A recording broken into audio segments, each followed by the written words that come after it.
What up, Wizards? It's Devin Chicken from Mtg. We like it of Magic, and you know what we've been doing a lot of lately? Playing Magic.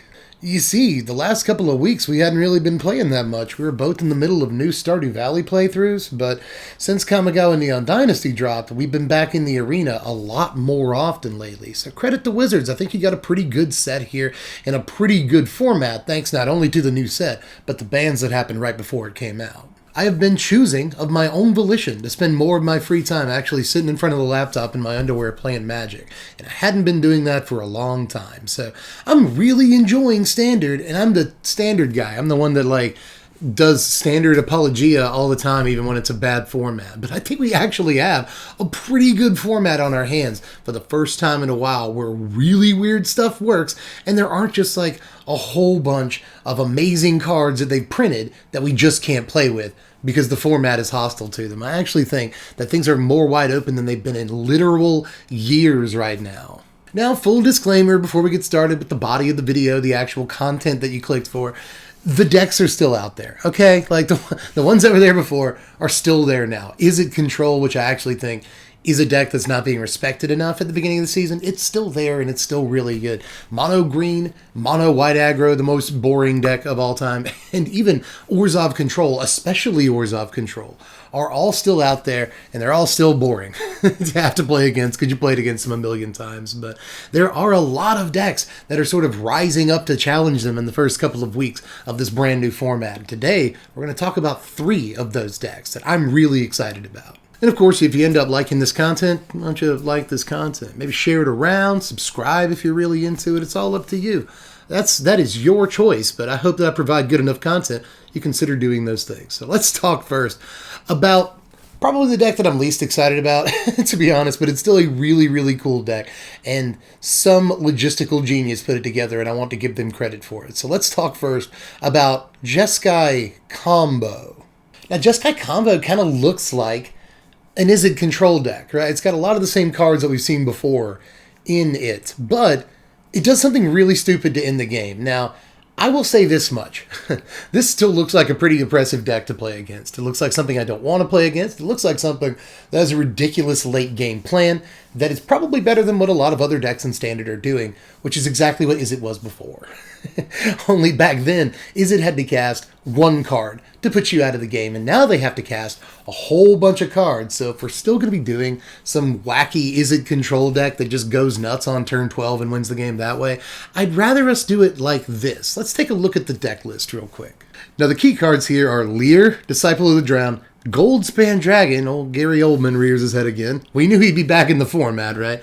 And, surprisingly, the 2 of Show of Confidence that you may or may not have spotted by now. Despite the fact that it doesn't look like a super powerful card, and that maybe it just belongs in clever Lumomancer builds, Show of Confidence is actually the card that allows the deck to go all the way off. We can target our Goldspan Dragon a bunch of times and get treasure each time we target it with different copies of Show of Confidence. If we have a Leer out, we can recast the Show of Confidence, targeting our Goldspan Dragon another million times and getting treasure for that. Meanwhile, we're casting more spells. If we have a Leer out, again, we're casting more spells out of our graveyard. We basically get double duty on all spells that we cast while Leer is on the board. We have things like Valorous Stance and Sajiri Shelter to protect a Goldspan, or in the case of Sajiri Shelter, to get a huge Goldspan or a huge Leer that you Show of Confidence a million times through for combat damage and into game. But if you can't get combat damage through to win the game, there's also a single copy of Kazul's Fury in the deck, and that way you can get a creature big enough to just fling it at your opponent's dumb face and end games that way.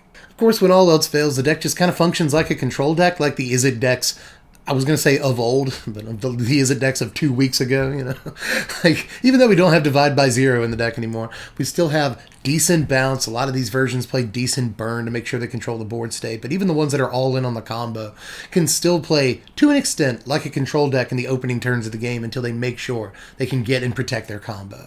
This deck has been very serious in the early running of the season, and is probably the most successful deck tournament-wise that we'll talk about today.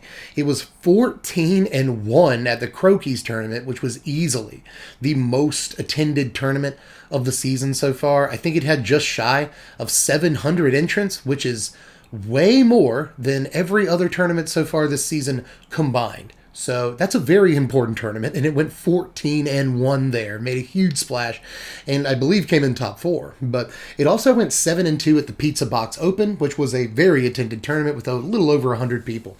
And then it went 5-0 at the Ash Lizzle tournament, a perfect record there, and I believe the only deck with a perfect record there. So this deck has some real credentials in the early going. End of the day, I think this deck is way more versatile than it might look on paper. It just kind of looks like a linear combo deck that's trying to find certain pieces and just win the game outright. But I think in the meantime, it can sort of play again like a tempo or a control deck and control the board state until it can actually put its pieces in place. And if it never gets all of the pieces in place, it can still kill you with a Goldspan Dragon and like Fading Hopes control you out of the game, right? Like it can do that if it wants to. It can just bury you in leer value if it wants to do that. It doesn't have to get some sort of weird show of confidence combo finish. But if it does get that combo finish, it kind of plays through control decks, which is an important thing to be able to do right now, because opponent might be able to counter the first copy of Show of Confidence, but they can't counter all the copies of Show of Confidence. Same thing with Galvanic Iteration. They might copy or counter it the first time,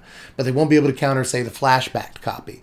Or if you cast Galvanic Iteration, they didn't counter that. Well, they can counter the first copy of whatever you cast next, but not the second copy. So this deck gets around the sort of late game of blue-white control and other pseudo-important decks in the format right now by doing some really interesting stuff to get around those hard counters. So I like a lot about what this deck is doing, and I do think that once it's been in the format long enough, we'll probably all get sick of it. But again, at least the finish is flashy. It's not just like I cast a spell and win the game, right? You have to do a lot and jump through a lot of hoops and set things up properly to be able to actually get the Show of Confidence finish. So I do kind of like the flair in the coup de grace. It's much better than just casting a single card and saying like, lol, I win the game. So like, in terms of the deck looking like fair and beatable, I think this one is much more those things than the Epiphany deck was. But still a cool deck at the end of the day that I think you need to watch out for. I don't see it much on Arena, but it's all over the tournament scene, which means that it's only a matter of time before it trickles down to Arena. But it's time to look at our next deck, and it was tough to choose this one. I knew exactly which deck I wanted to showcase last. It's the one I'm most excited about, but when it came to the middle deck, I had a few to choose from, and I decided to go with a sort of take on the Orzhov tempo control tokens. It's so hard to label those decks, the Orzhov mid-range decks that we've seen not only early this season, but late in the last season as well. Only this deck adds blue, but not necessarily for the reasons that you'd think. Let's take a look at Esper Midrange. Now, this deck is also known as Esper Tempo, but, you know, just like those Orzhov mid-range decks, it's kind of hard to label exactly what this deck is, and that's one of the things that I like about it. Only I think it's the next evolution, a slightly more creative step up from those Orzhov control decks. But I think this is a good time to talk about the fact that even though Orzhov Control isn't a brand new deck in this format, it does look different than it did at the end of last season, right? We saw a lot of Blood on the Snow decks the last few months of the last season, and especially after the bannings, the last 2 weeks of the last standard, tons and tons of these Blood on the Snow decks. Orzhov Control and this Esper Tempo deck I'm about to show you are no longer Blood on the Snow decks, at least not at the highest levels of competitive play that we've seen so far this season. I'm sure a lot of players are still playing Blood on the Snow in their decks, but again, the decks that have been the most successful this tournament season so far are ones that have cut that card. Now we'll talk about why that is in just a moment, as well as what the deck substitutes for Blood on the Snow nowadays. But first, let's take a look at the deck list. I know you've been wanting to. And let's talk about some key cards the deck wants to draw in each game. Now, maybe the most important new card for this deck is Kaito, the 3-mana Dimir Planeswalker that we got in Kamigawa. Often Kaito will draw multiple cards, 3 or 4, over the course of a few turns, and often it's the fact that opponent can't answer an early Kaito's card advantage that buries them. So, very, very important card, whether you're making creatures, which you actually won't do as often as you might think, or drawing cards, which you'll do way more than you think. But the deck also plays Wedding Announcement, just one of a handful of new decks that are playing the crap out of this card. Wedding Announcement is seeing so much play, and it's easy to see why. You know, this is going to give you a lot of board presence over the course of a few turns. It'll give you creatures to sacrifice, which you need in this deck for a couple of reasons. It'll give you an eventual, Anthem effect, which is never bad. It's just never bad. We also play Meat Hook Massacre. Now this can either function as a sweeper if we don't have too many tokens out, or we don't have so many tokens, right? We don't care about them dying or whatever, but we have to kill our opponent's stuff. So it's versatile in that way, but this can also just come down for like X equals 1 and kill our own stuff and just end the opponent's game. But if it doesn't do that, then it's still a sweeper, and it can gain like incremental value over the course of a game. So there's a lot of reasons to play Meat Hook Massacre. This is another one of the sort of most improved cards in the format since Kamigawa Neon Dynasty came out. And again, even more so, especially since the bannings. You would think that Divide by Zero getting banned would kind of hurt Meat Hook Massacre's playability, because one of the best tricks with Meat Hook was to return it to your hand with a Divide. But even though you can't do that anymore, Meat Hook is still seeing way more play than it ever was in the last month. I think you could say that's actually one of the reasons the deck doesn't play Blood on the Snow anymore, is because we're in a format where you don't need all the sweepers in the world, and if you're going to play a sweeper, you should probably play the Meat Hook Massacre in your black deck, right? I think it's a better sweeper than 98% of the sweepers in the format. Probably the only better one is Doomscar, and I'm not even sure that's a true statement. Meat Hook Massacre might be way better than Doomscar in the proper deck, and I think this is the proper deck. Again, you see all these small creatures. We really maximize the value we can get off of a card like Massacre. Turn our deck into sort of an aristocrat's control, which is an interesting space to be in. But another reason, I think at least, that the deck doesn't play any Blood on the Snow anymore is because you really have to be able to branch out and kill stuff other than creatures. You don't have all this room in your deck for Massacre and Blood on the Snow in a format where lots of people are playing problem artifacts, and even more people are playing problem enchantments. You have to be able to deal with these things. Planeswalkers as well are seeing a lot more play in what is ostensibly a much more mid-range environment, so just the home of Planeswalkers. So you have to be able to do something about all these different diverse permanent types that people are playing nowadays. So rather than play a 6-mana sorcery that could leave you dead on board to your opponent's Hallowed Haunting or whatever, instead we're playing cards like Rite of Oblivion, right? The deck plays 4 copies of this card now because it's always got a token it can sacrifice, and it just takes anything out. We also play Vanishing Verse, by the way, and there are some things this can't hit in the environment, but it's important to remember that it hits most things in both Vanishing Verse and Rite of Oblivion.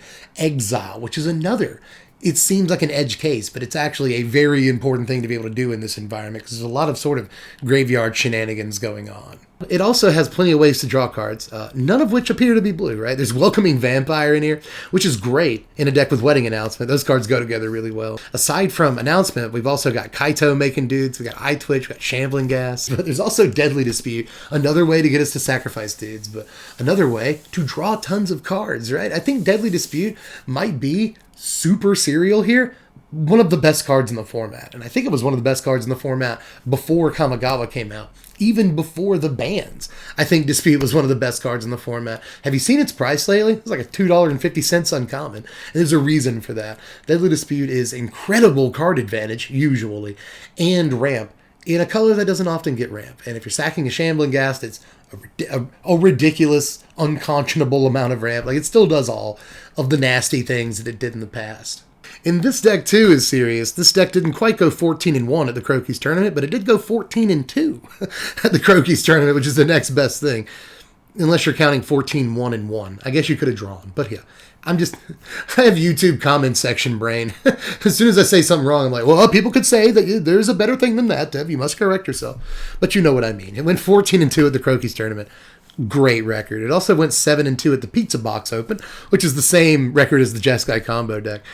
4-1. He's going to say 14-1, but that's wrong. It's actually 4-1. The deck went 4-1 at Ash Lizzle's tournament. All right, let's turn it back over to Dev. And 14-1 at the Ash Lizzle tournament. Told you he was going to say it. So this deck, too, is really putting out some strong work in the beginning of the format. And it's a weird one, but it's a fun one to try because it's so weird. It's not like any other deck out there. I mean, how often do you get to play Aristocrats Control Tempo Planeswalkers?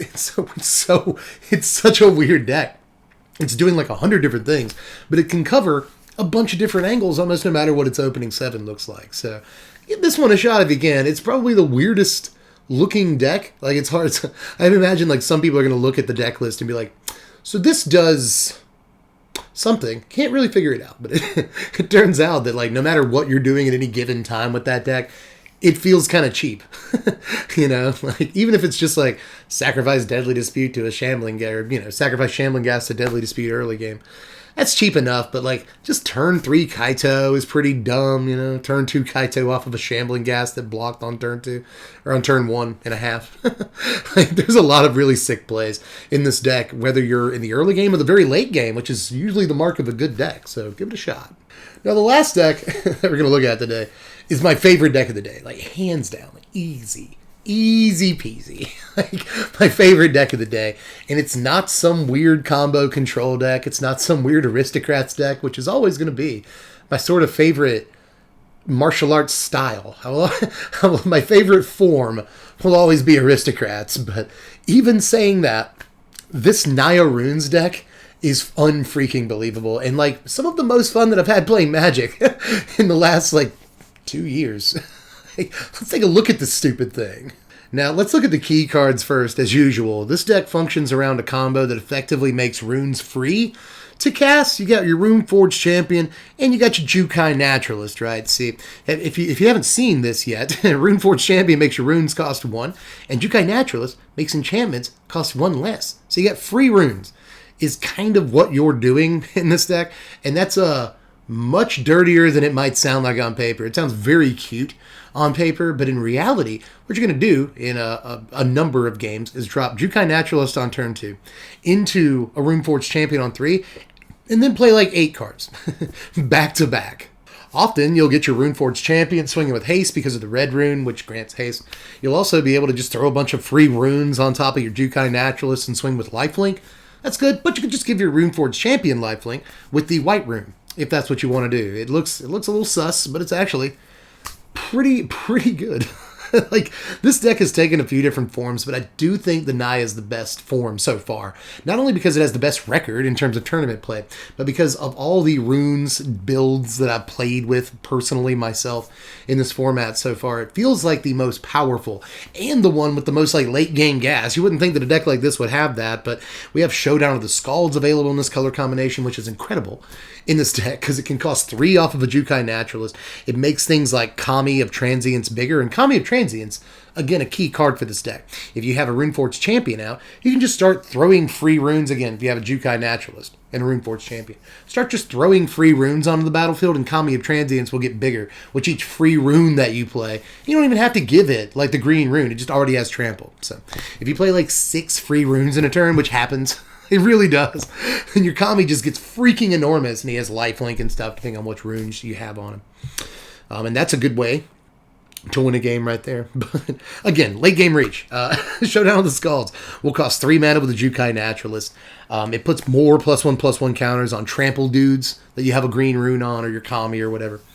So that can be a great thing. It grows your Kami when you play it. If you have Generous Visitor out, it grows creatures when you play your Showdown of the Skalds. And it gives you this like incredible refill that on the next turn, you can probably play a rune or 2, maybe another Kami and grow stuff, a Generous Visitor, and get like double counters when you play enchantments. It's just so sick. What Showdown can do in this deck if you haven't won the game by turn 4 or 5. But aside from that, there's also Hallowed Haunting, which not every version of this deck plays in the main deck, but some of the winningest versions have played 2 copies of Hallowed Haunting in the main, because if you say go Jukai Naturalist into Runeforged Champion, and then on the next turn you drop your Hallowed Haunting and then stop dropping all the runes, or start dropping all the runes, then you'll end up having, 4 4/4s by the end of it all, and there's just really not much opponent can do about that.